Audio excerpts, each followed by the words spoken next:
Di awal film, kita diperkenalkan dengan seorang sopir pribadi bernama Frank ketika Frank akan memulai tugasnya. Tiba-tiba seorang wanita datang mengetuk pintu kaca mobilnya untuk meminta bantuan kepada Frank. Namun wanita itu malah menodongkan senjata dan kemudian datanglah beberapa orang pria yang mau merampok mobil Frank. Akan tetapi para perampok tersebut kesulitan saat menyalakannya karena mobil itu dilengkapi dengan sistem keamanan yang sangat canggih. Hal tersebut membuat para perampok itu meminta paksa kata sandi mobilnya kepada Frank. Sehingga baku hantam pun terjadi.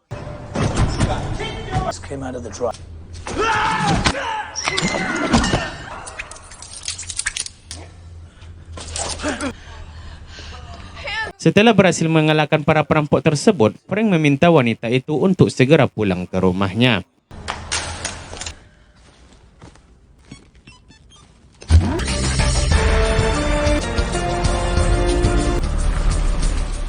Frank yang telah tiba di suatu sekolah dasar, dia pun menjemput seorang anak kecil yang bernama Jack. Terlihat Jack yang sudah sangat akrab dengan Frank dan juga telah memahami semua aturan ketika berada di dalam mobil. Saat di perjalanan, mereka berdua kerap melakukan tebak-tebakan yang membuat Jack menjadi sangat nyaman dengan Frank. Sometimes I'm Habs. A light bulb. No. Sesampainya di rumah Jack, terlihat banyaknya para penjaga di sana. Ternyata Jack merupakan anak dari seorang pejabat yang bernama Jeffrey dan ibunya bernama Audra. Saat itu Jeffrey dan Audra terlihat sedang bertengkar sehingga Frank menjauhkan mobilnya dari mereka. Setelah itu Audra menghampiri Frank dan juga mengucapkan terima kasih karena telah menjaga Jack dengan baik. Di situ juga Audra meminta Frank untuk mengantar Jack ke dokter gigi besok pagi. Namun tanpa mereka sadari, ternyata percakapan mereka berdua telah disadap oleh seseorang.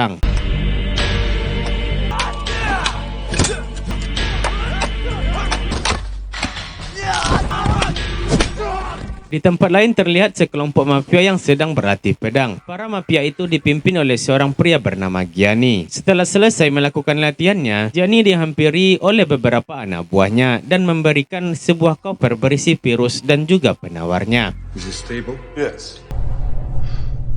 Malam harinya saat Frank berada di rumah, tiba-tiba Audra datang menemuinya. Di sana Audra mengatakan bahwa dirinya sangat muak dengan suami yang selalu sibuk dengan urusannya sendiri. Kemudian Audra melepas kekesalannya dengan mengajak Frank untuk mau melakukan adegan ranjang dengannya. Berhubung Frank orang baik yang enggak suka neko-neko, Frank menolak ajakan tersebut dengan alasan bahwa Audra adalah majikannya yang harus dia hormati. I think it's what I needed the most. Keesokan paginya, tangan kanan Gianni yang bernama Laura bersama dua anak buahnya mendatangi sebuah klinik dokter gigi yang akan Jack datangi. Sesampainya di dalam, Lola langsung menghabisi perawat berserta dokter gigi di klinik itu. Me? Tidak lama kemudian, Frank dan Jack datang ke klinik tersebut.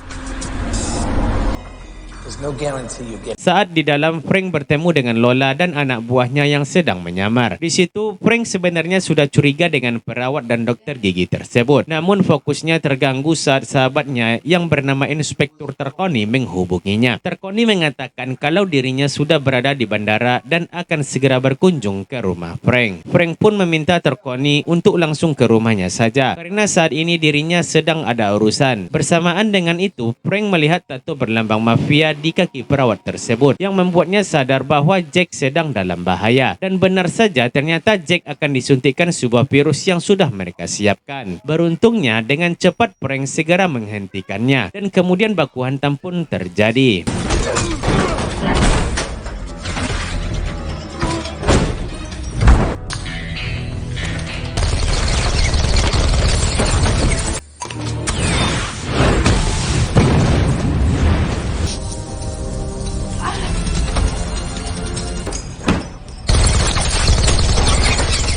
Lola yang menyadari kalau misinya berantakan, dia pun memerintahkan salah satu anak buahnya yang berada di parkiran untuk memasang bom di bawah mobil Frank. Tidak lama kemudian, Frank dan Jack terlihat datang dan bergegas pergi dari sana. Sementara Lola yang terus mengejar Frank hingga keluar gedung, dia pun harus kepergok polisi yang sedang patroli. Tetapi dengan mudahnya Lola menghabisi kedua polisi itu. Di sisi lain, di rumah Jack sedang diadakan sebuah pesta kejutan untuk ulang tahun Jack. Oh, you made it. Plates, glove, and a bat.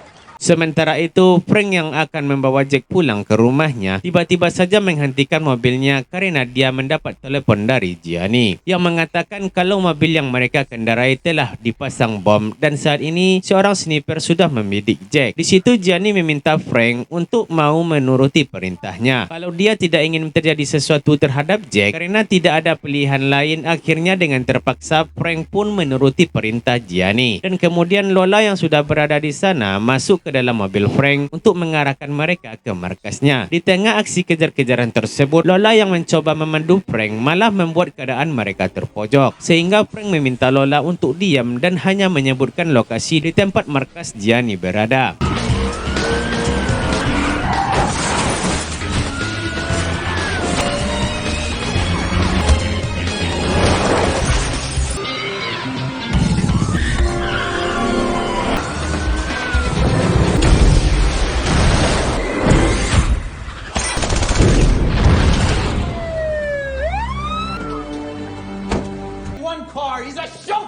Di sisi lain, Jeffrey dan Audra kembali bertengkar dan saling menyalahkan. Lalu seorang kepala kepolisian yang berada di sana mengatakan kalau Frank adalah mantan pasukan khusus yang pernah memimpin perang di Lebanon, Suria dan Sudan. Namun Jeffrey tidak mempedulikan itu dan menganggap ini semua adalah rencana Frank.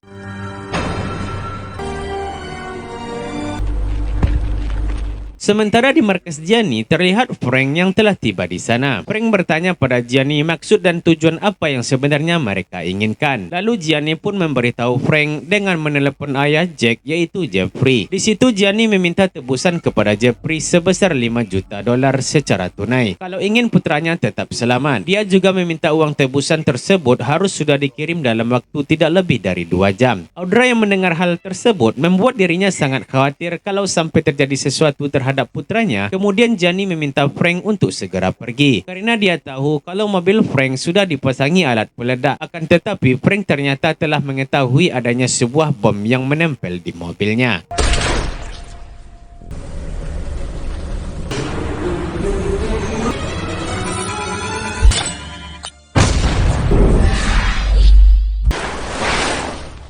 Setelah itu, terlihat Gianni dan para anggotanya pergi ke arah utara dengan menaiki sebuah kapal bot. Frank yang melihatnya segera menghubungi Jeffrey untuk memberitahukan hal ini kepada para polisi. Namun Jeffrey malah berkata kotor dan menganggap Frank adalah bagian dari para penculik itu. Sementara Tarconi yang diminta oleh Frank untuk tetap bersantai di rumahnya, tiba-tiba saja rumah Frank didatangi oleh para polisi yang langsung membawa Tarconi ke kantor untuk dimintai keterangan. Kemudian Frank menghubungi Audra untuk meyakinkan tidak terlibat dengan para penculik itu dan Frank berjanji akan segera menyelamatkan Jack. Frank juga mengatakan kalau ini bukanlah penculikan biasa karena dia sempat melihat para penjahat tersebut mau menyuntikkan sebuah virus ke tubuh Jack saat berada di dokter gigi. Setelah itu secara diam-diam Frank kembali ke klinik dokter gigi itu lagi. Ternyata Frank berusaha mencari identitas para penculik tersebut melalui rekaman CCTV di sana. Frank kemudian masuk ke sebuah ruangan praktik dokter dan berhasil menemukan virus yang sebelumnya akan disuntikkan ke Jack. Namun sayangnya virus tersebut malah dihancurkan oleh polisi yang saat itu akan menangkap Frank. Setelah melumpuhkan para polisi itu, Frank mengambil salah satu obat di sana.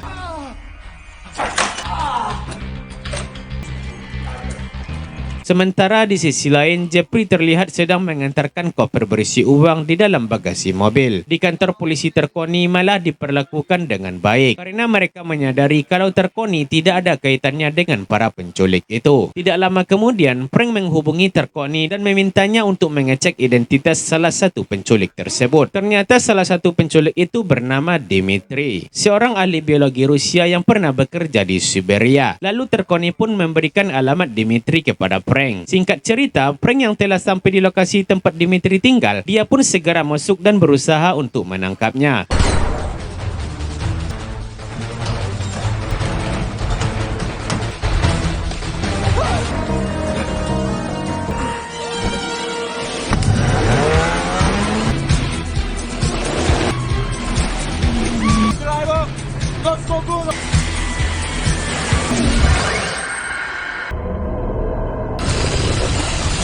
Pada akhirnya, Frank berhasil membuat Dimitri terpojok dan langsung menanyakan tempat keberadaan Jack saat ini. Namun Dimitri tidak mau memberitahunya, sehingga Frank menyuntikkan virus palsu ke paha Dimitri. Dimitri yang mengira kalau cairan itu adalah virus asli. Dia pun bergegas pergi ke markasnya untuk meminta obat penawar virus tersebut. Sementara Frank harus mengikutinya. Sesampainya di markas para penjahat, Frank melihat adanya beberapa orang yang sedang sakit akibat terinfeksi virus tersebut. Tidak lama kemudian datang seorang pria berkulit hitam yang langsung menyerang Frank.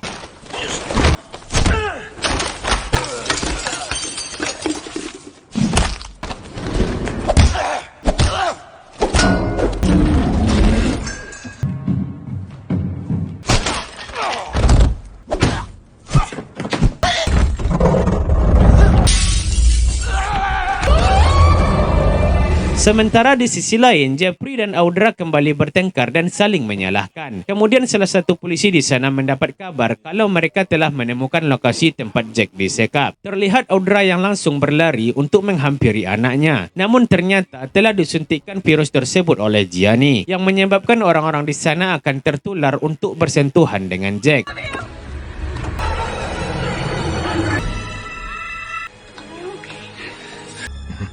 Breathe. Berpindah ke Dimitri yang menemui seorang dokter untuk meminta obat penawar. Tidak lama kemudian Frank pun datang dan mengatakan kalau cairan yang dia suntikkan tadi hanyalah air. Hal tersebut membuat Dimitri sangat marah dan mencoba untuk membunuh Frank.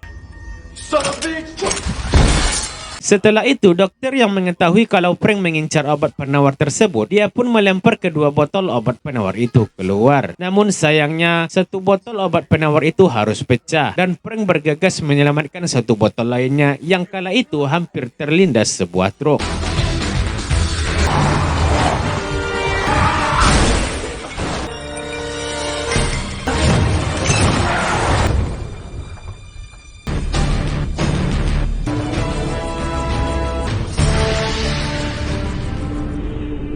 Di sisi lain, kondisi Jack sudah sangat mengkhawatirkan. Begitu pula Audra dan Jeffrey yang sudah mulai tertular virus tersebut. Di sana Jeffrey meminta maaf kepada Audra karena saat ini dirinya harus menghadiri konferensi penting bersama para pejabat negara. Setelah Jeffrey pergi, ternyata Frank secara diam-diam menyusup ke rumah mereka. Di sana Frank mengatakan kepada Audra bahwa saat ini Jack, Audra dan juga Jeffrey sedang tertular sebuah virus yang disuntikkan ke tubuh Jack. Awalnya Audra tidak percaya dengan perkataan Frank. Namun pada akhirnya Frank berhasil meyakinkannya dan segera menyuntikkan obat penawar itu ke tubuh Jack. Ketika Frank akan pergi, dirinya malah harus ketahui oleh para penjaga di sana, sehingga Frank terpaksa menghajar para penjaga itu.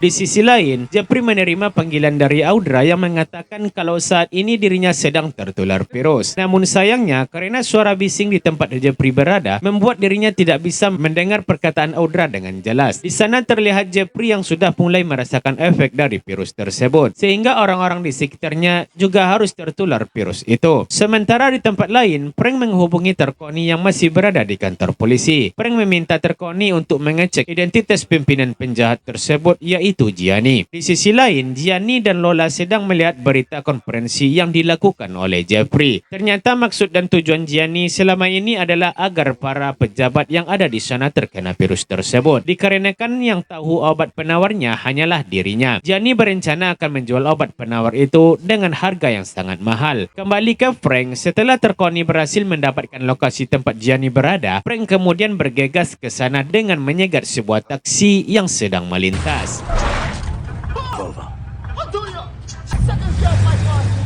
Sementara di sisi lain, terlihat keadaan Jeffrey yang sudah semakin parah akibat virus tersebut. Keesokan paginya tampak Gianni yang meminta sang dokter untuk menyuntikkan penawar itu ke dalam tubuhnya. Namun di luar gedung ternyata Frank telah berhasil masuk ke markas Gianni dan langsung menghabisi satu persatu para penjaga di sana.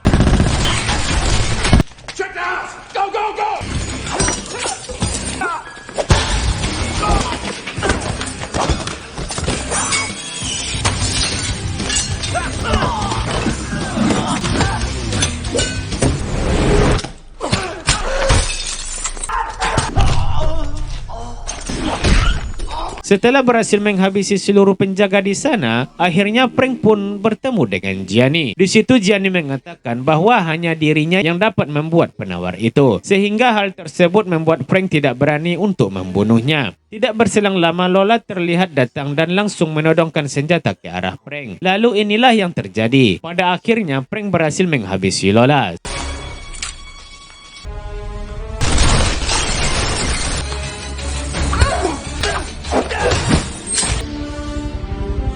Sementara Gianni berusaha untuk melarikan diri dari sana dengan menaiki sebuah helikopter. Frank yang melihatnya bergegas mengejar Gianni dengan mengendarai sebuah mobil sport.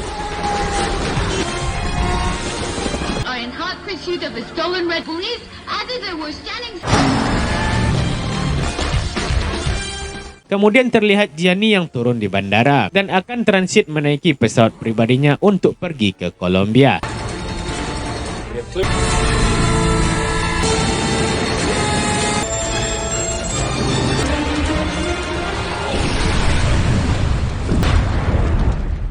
Lalu Gianni pun dibuat terkejut dengan kedatangan Frank yang tiba-tiba berada di dalam pesawat. Dan terjadilah baku hantam yang mengakibatkan pilot pesawat itu tanpa sengaja tertembak oleh Gianni.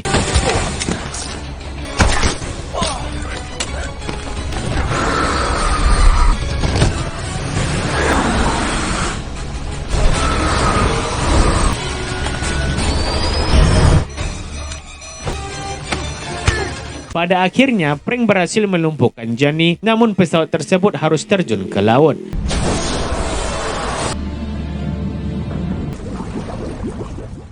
Beruntung Frank berhasil menyelamatkan diri dan membawa Gianni yang saat itu sudah tidak berdaya.